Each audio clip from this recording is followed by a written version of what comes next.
Aleluia. Graças a Deus, amados.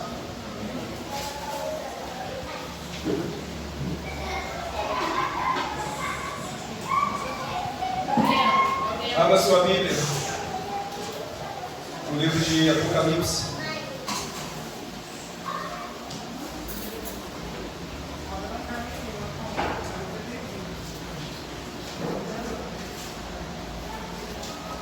Capítulo 12, verso 9. Apocalipse, capítulo 12, verso 9.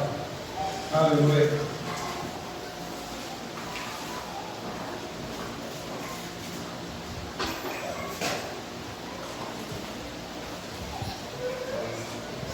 Amém? Apocalipse, capítulo 12, verso 9 diz assim: o grande dragão foi lançado fora. Ele é a antiga serpente, chamada Diabo ou Satanás, que engana o mundo todo. Ele e seus anjos foram lançados na terra. Vou ler de novo. O grande dragão foi lançado fora. Ele é a antiga serpente, chamada Diabo ou Satanás, que engana o mundo todo. Ele e seus anjos foram lançados na terra. O tema da minha palavra hoje é... O Mico está furioso, mas esse não é o tema. O tema é conhecendo nosso inimigo, Satanás. Eu queria que você prendesse a sua mente aqui, amém? Uma das coisas que Satanás quer é que a gente não entenda, é que a gente não o conheça. Ele é tão esperto que ele coloca na mente de algumas pessoas que elas não venham ter o desejo de ler um livro como Apocalipse, por exemplo. Porque as pessoas vão gerar medo.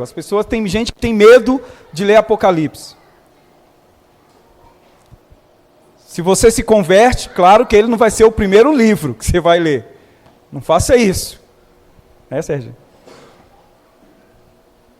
Você tem que ler sempre os evangelhos primeiro. Mas você tem que ler Apocalipse.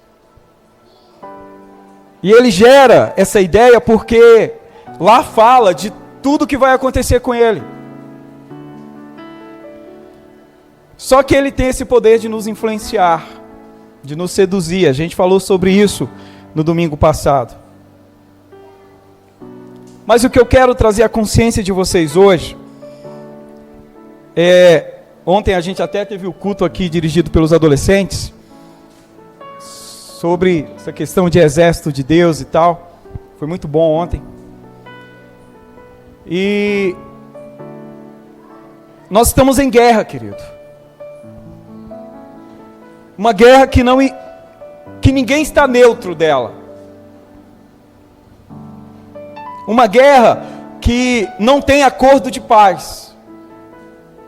Não tem trégua.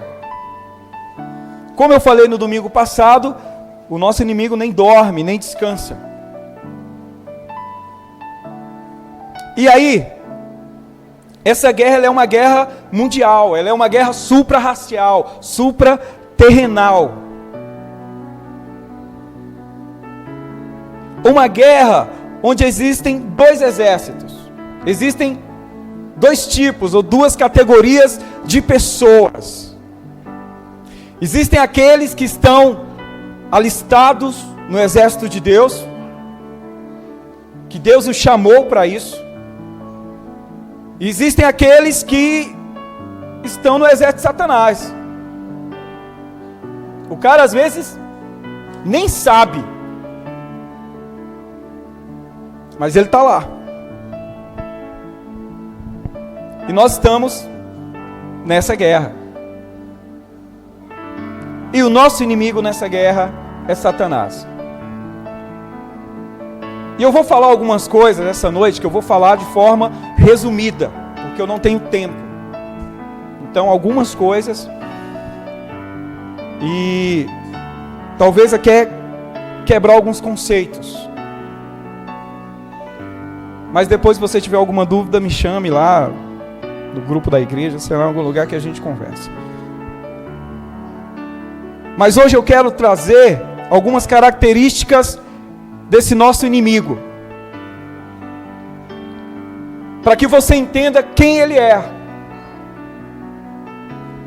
Porque simplesmente dizer que ele é mau não é o suficiente.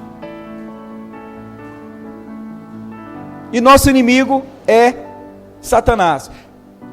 E a palavra Satanás, na linguagem popular, ela significa justamente acusador e inimigo. Mas Satanás no hebraico é Satã. E aí, ele tem mais ou menos o mesmo significado, que é adversário, opositor e acusador.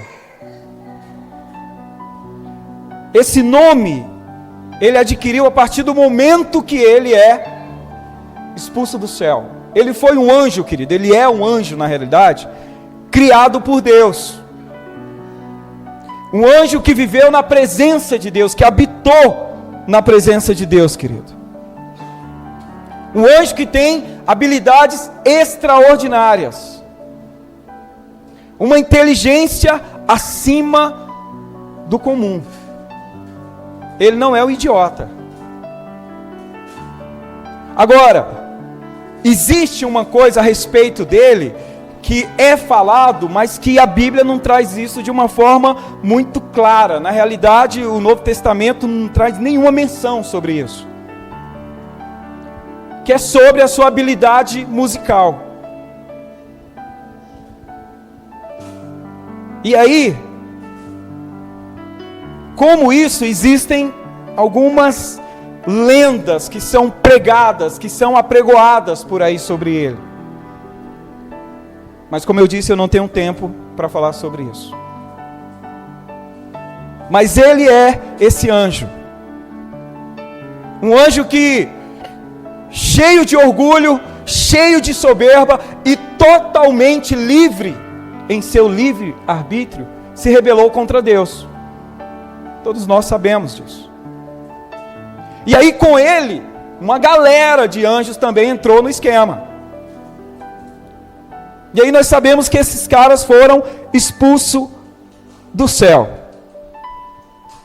Aí aqui começa uma nova etapa.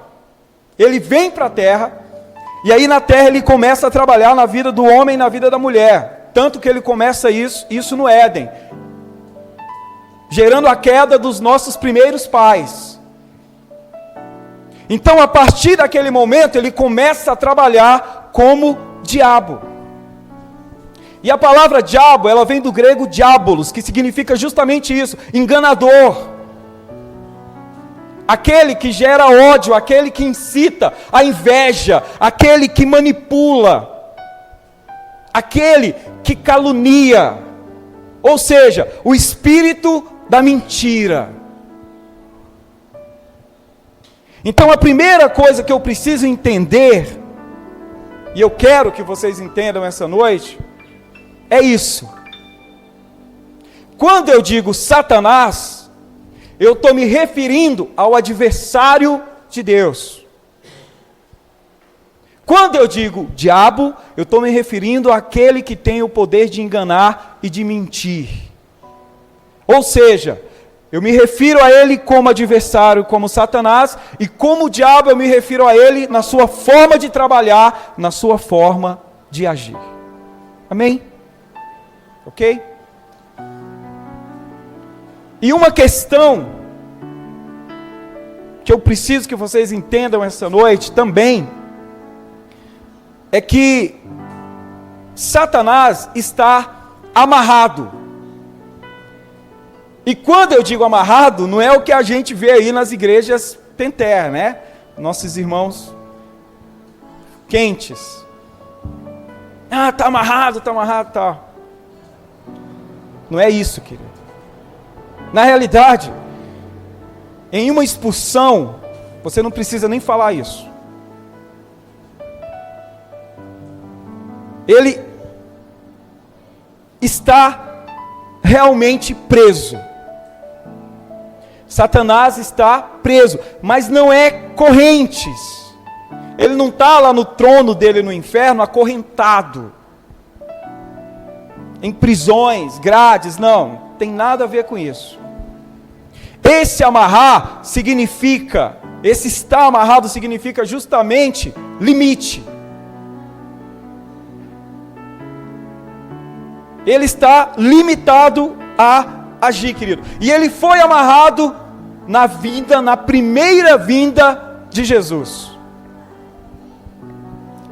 Eu vou trabalhar isso de forma histórica para os irmãos. Entenderam? Presta atenção.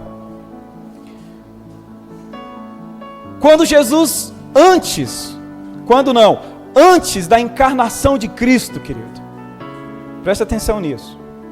A única nação que fazia ou que prestava um verdadeiro culto a Deus era a nação de Israel. Só ela tinha o conhecimento da redenção, só eles tinham a esperança messiânica, somente a nação de Israel.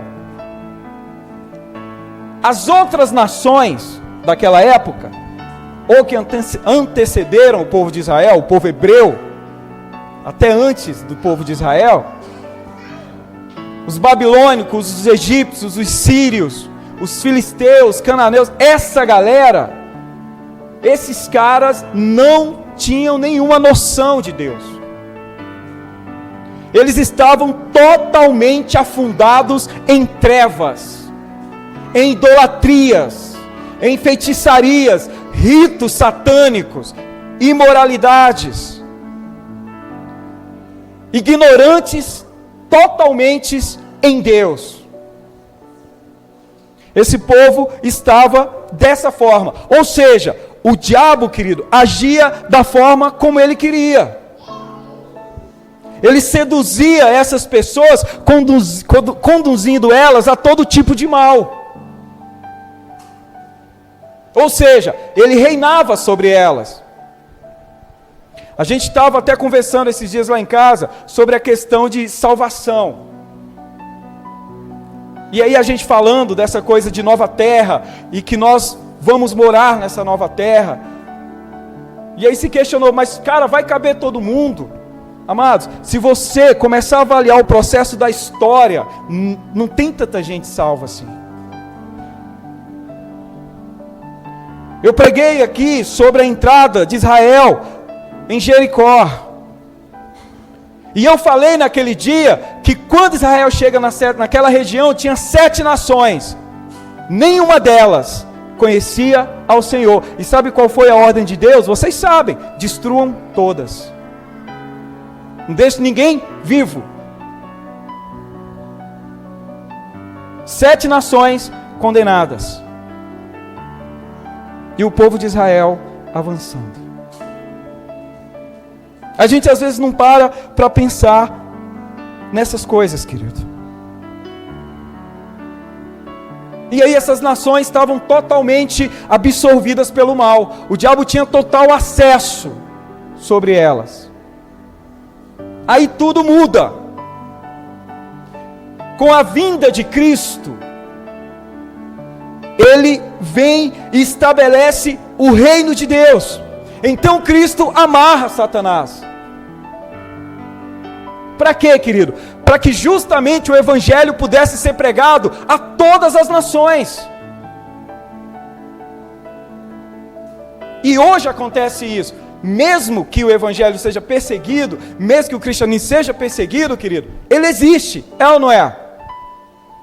Ah, perseguem cristão na Coreia do Norte, mas tem. perseguem cristão na Índia, mas tem.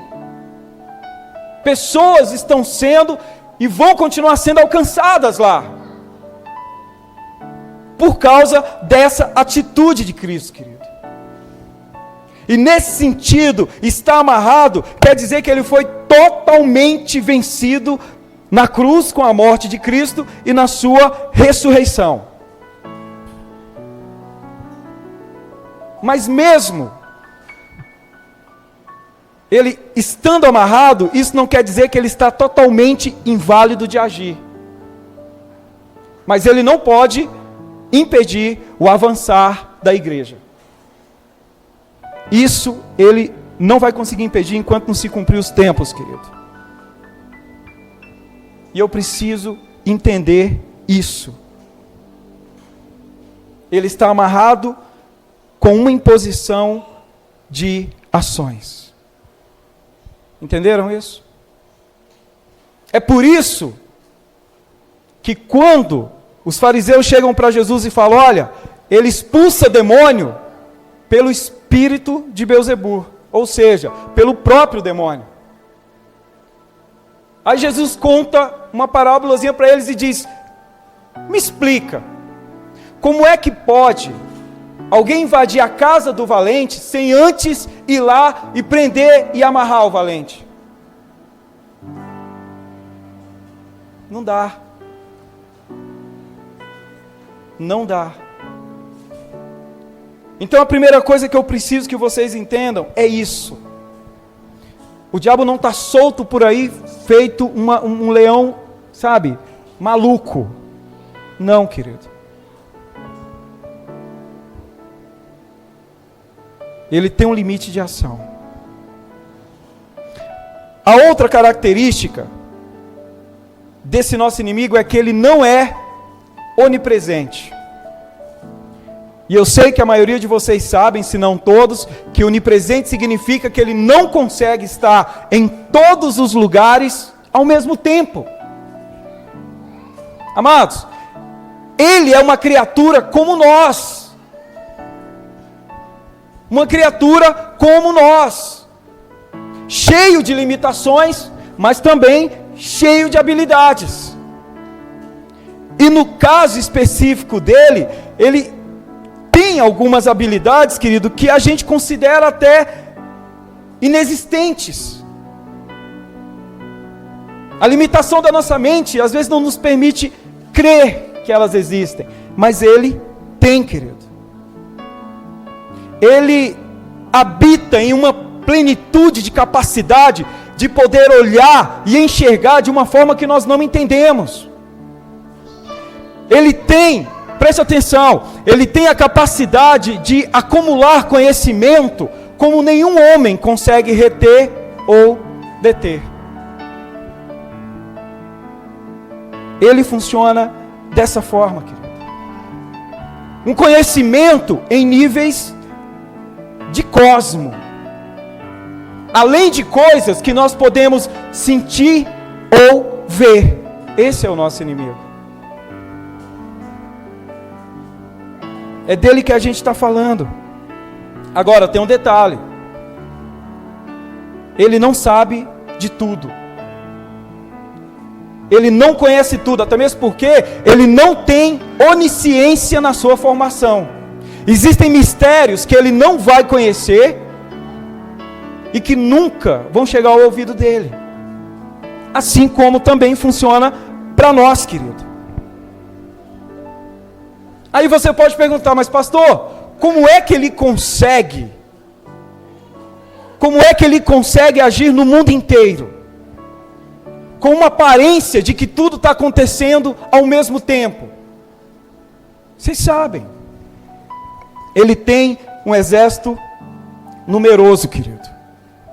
Um exército que age com inteligência e um exército que age com estratégia.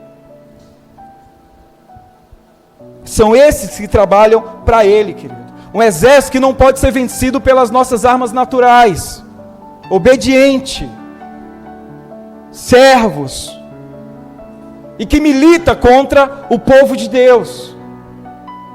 É por isso que ele consegue agir dessa forma. E aí, mesmo que ele não seja, querido, onipresente, ele age de uma forma como se ele fosse. Porque o mal está acontecendo aqui em Anápolis, e ao mesmo tempo agora está agindo no Japão. Então gera essa aparência de que parece que ele está presente em todos os lugares. Amados, ele é oportunista, ele não desiste. Por isso, preste atenção, quando você conseguir vencer uma situação contra ele, não baixe a guarda, porque ele não desiste.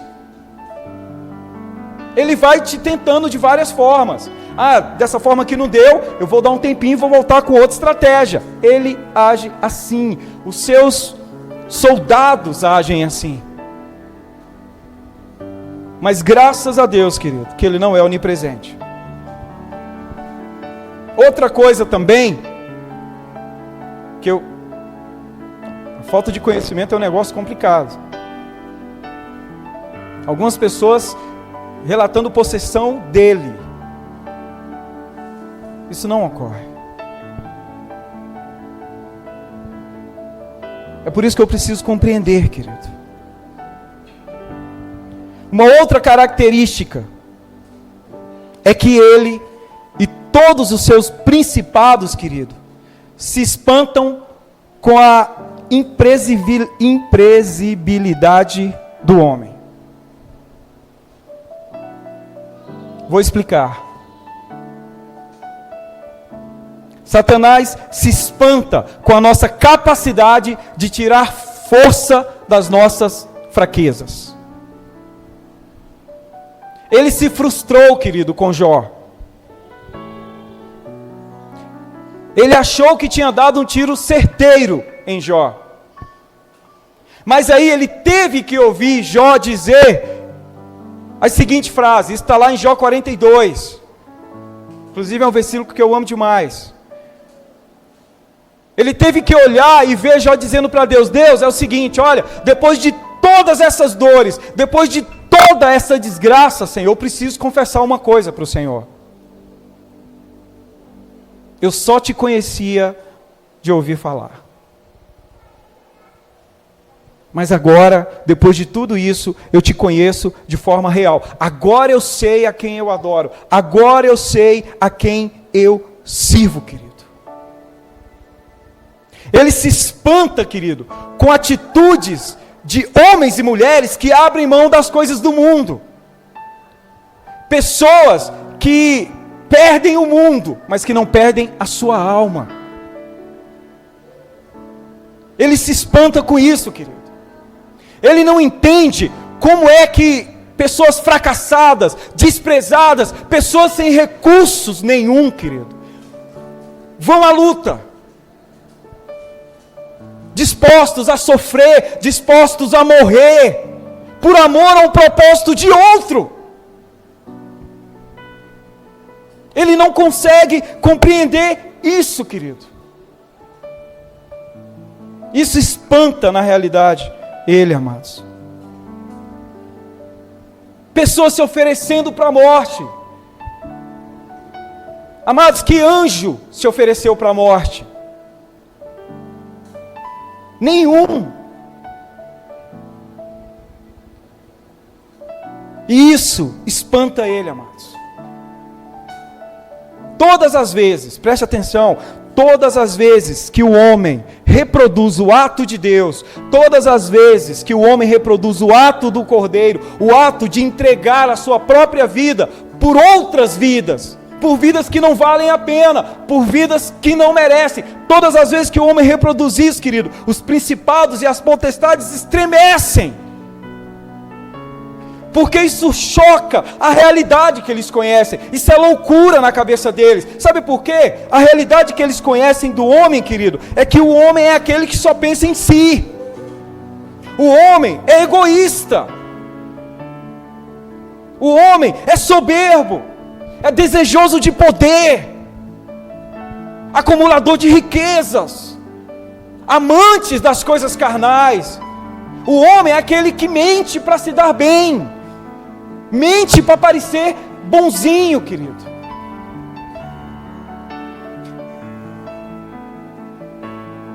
Isso não surpreende ele. Esse homem que derruba o outro para assumir a posição. Esse homem, querido, que quer ser servido porque ele acredita, ele acha que merece ser servido. Esse homem não surpreende Satanás. Agora, um homem que se nega a si mesmo, querido. Homem, nós, como diz o popular, comedores de feijão. Homens que servem sem esperar nada em troca. Homens que não estão presos às coisas materiais, querido, sabe? Não tem apego. Homens que choram para que outros possam sorrir.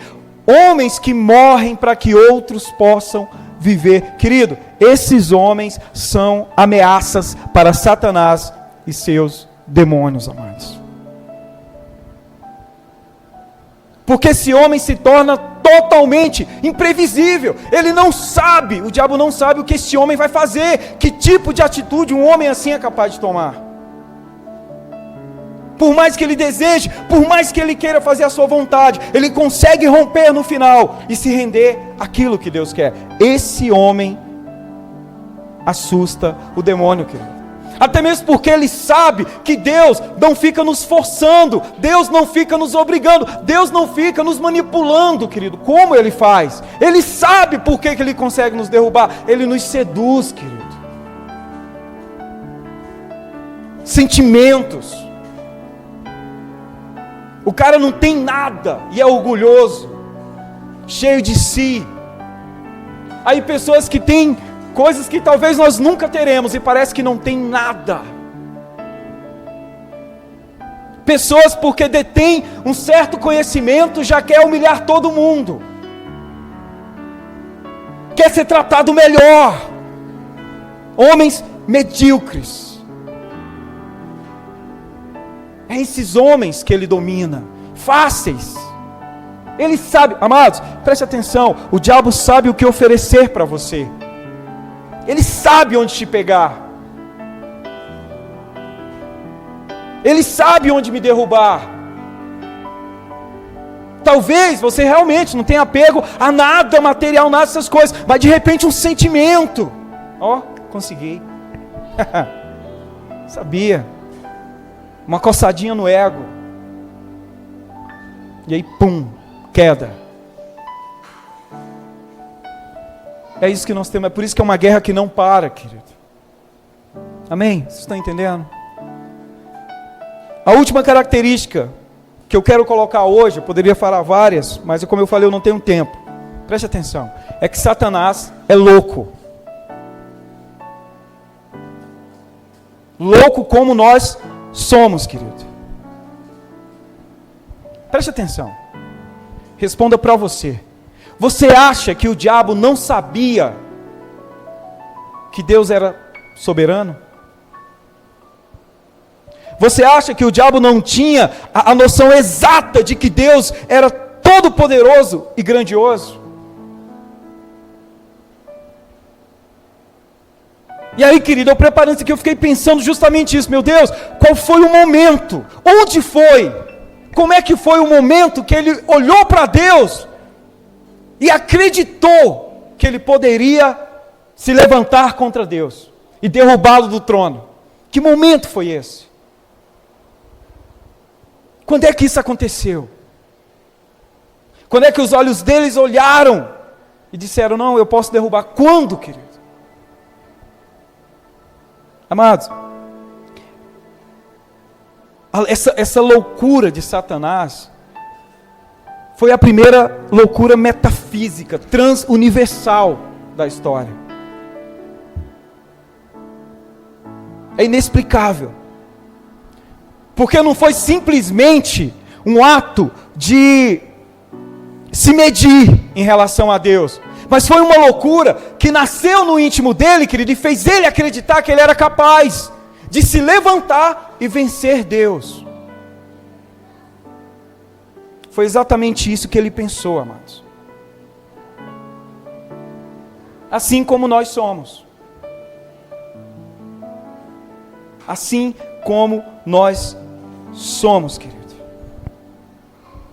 Amados, quem, em sã consciência, sabendo quem Deus é, e tendo essa total revelação de que Deus é, e que fora de Deus nada existe, querido. Quem que vai se levantar contra Deus? Só quem assimilar uma loucura. Em sã consciência ninguém faz isso.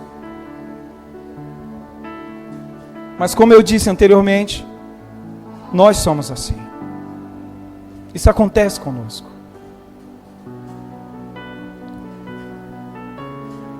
Nós somos esses vermes, esses nadas. Amados, quantas vezes nós já se levantamos contra Deus? Ah, pastor, que é isso? Nenhuma vez. Mentiroso. É o que nós somos. Amados, todas as vezes que a palavra de Deus pede para você fazer alguma coisa, e você, conhecendo a palavra, faz de forma diferente, você se levanta contra Deus. Todas as vezes que Deus mostra para você como você deve caminhar, mas você continua insistindo em caminhar do seu jeito, você se levanta contra Deus. Amados, isso é loucura. Todas as vezes que um pastor ensina da verdade aquilo que a verdade não é, é loucura, querido.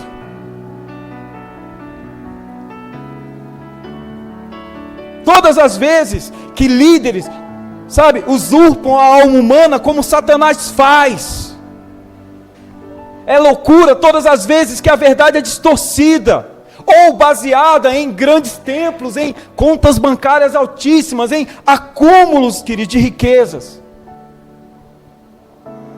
Amados, e nós fazemos isso. E nós fazemos isso. E tem um detalhe, presta atenção.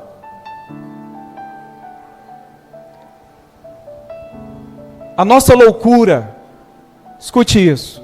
A nossa loucura, querido, está no nível tão elevado que nós somos capazes de ir a Deus e exigir que Ele nos dê o que a gente quer, sem se importar se Ele gosta daquilo ou não. Nós fazemos isso, querido.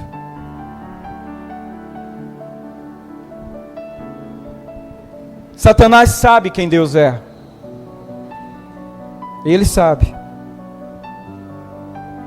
Mas assim como nós, mesmo sabendo quem Deus é, querido, nós agimos no nosso dia a dia como se nós não soubéssemos. Nós agimos no nosso dia a dia como se nós não o conhecêssemos, querido. Nós escolhemos a soberba, nós escolhemos, a ganância, nós escolhemos a arrogância, nós cultuamos o nosso ego. Amados, nós somos capazes de agir, eu estou falando nós cristãos, nós somos capazes de agir como pessoas que não erram. A outra fase é que é pior, nós chegamos num nível tão complicado, achando que a gente não erra mais, que a gente não aceita mais ser corrigido. A gente não aceita correção. Tal grau está o meu nível de orgulho. Não, eu sou bom demais. Como que você fala que eu estou errado? Talvez você não fale, mas por dentro você borbulha, querido. Amados, sabe qual é a parte triste disso? Preste atenção que eu estou encerrando aqui. Eu quero que você ouça isso. A parte triste de todo esse processo, que eu poderia falar muita coisa, mas eu resumi, é que a melhor maneira de nós conhecermos Satanás é olhando para nós mesmos.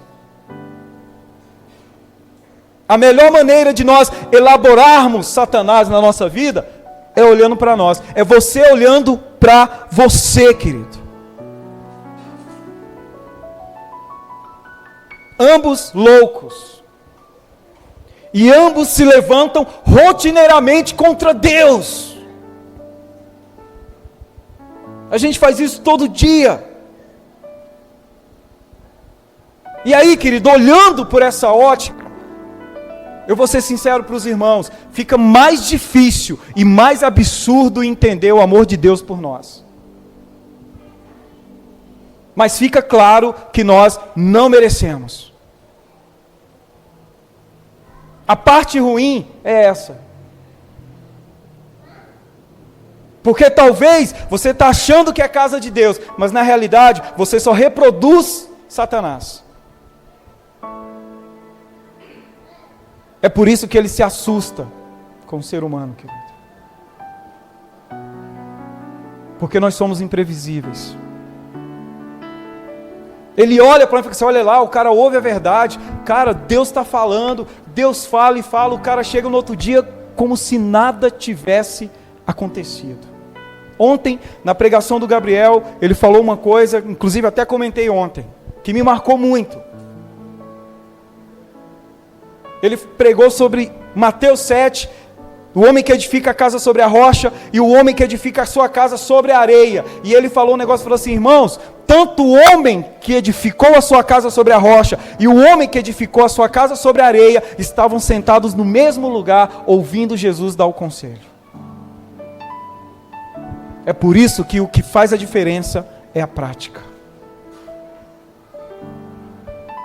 E eu fiquei, sabe, ruminando isso. Quem é você, querido? Quem sou eu? Esse, Satanás, é o nosso inimigo. Diabo é o nosso inimigo. É o mesmo ser. Mas sabe o que acontece? A gente ajuda demais. A gente ajuda demais. Como é difícil, sabe, sentar com algumas pessoas, amadas, pessoas que não têm, sabe, que são falsas no processo de Deus. Um rapaz ontem, líder, chegou para mim e falou assim, nossa, eu tô cansado desse negócio de igreja. Eu falei, você não ouse falar isso para mim não. Você não está cansado da igreja, você está cansado de não ser reconhecido. Você está cansado de não receber bajulações. Cara, eu falei para ele, olha, as minhas maiores decepções eu recebi na igreja. Meus maiores traumas, as maiores dores foi na igreja, meus irmãos. Mas Deus é inocente. Então não vem com esse papo. Você quer glória? É só isso. Amados, qual é o seu papel nessa guerra? De que lado você está? Onde você está colocando a sua vida? Onde você está colocando? E aí, a Bíblia diz, quando o Senhor conta a parábola do semeador, que existem aqueles que recebem a palavra, Satanás vem e tira a palavra do seu coração. E quando ele faz isso, ele reproduz ele mesmo. Amados, ele viveu em lugares que talvez a gente nem pise. Ele foi criado de uma forma que nós não fomos, privilégios diferentes. Se o diabo der mole, a gente tenta enganar até ele. Se o diabo der mole, a gente tenta ser mais esperto e trapacear contra ele. Nós somos assim, querido. A nossa natureza é terrível. Mas ele é o nosso adversário, porque ele também é adversário do nosso Deus. Como é que eu venço ele? Reproduzindo a verdade, se negando, morrendo, vivendo para a verdade, custe o que custar. E aí eu vou finalizar dizendo o que eu sempre digo. Em momento nenhum eu disse que seria fácil.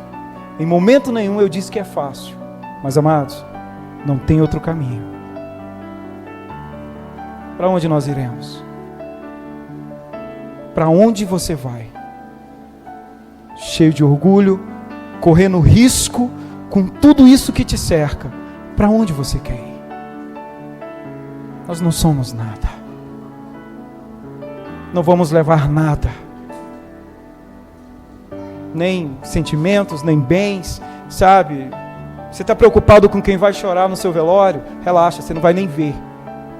Se vai dar urgente ou não. Se renda. E seja instrumento de Deus aonde você está.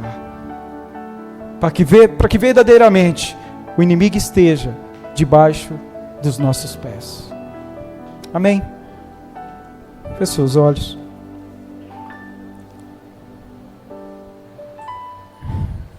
Meu Deus, em nome de Jesus, obrigado pela Tua palavra. Nos ajuda a guardá-la. Nos ajuda a entender. Nunca foi sobre nós, meu Deus. Isso não é poesia, isso é verdade.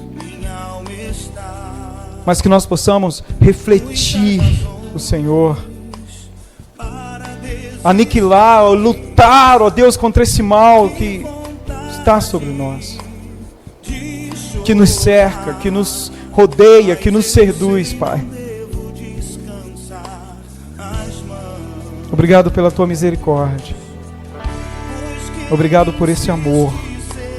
Obrigado por esse amor. Obrigado, meu Deus, por tanto amor. Porque não dá para entender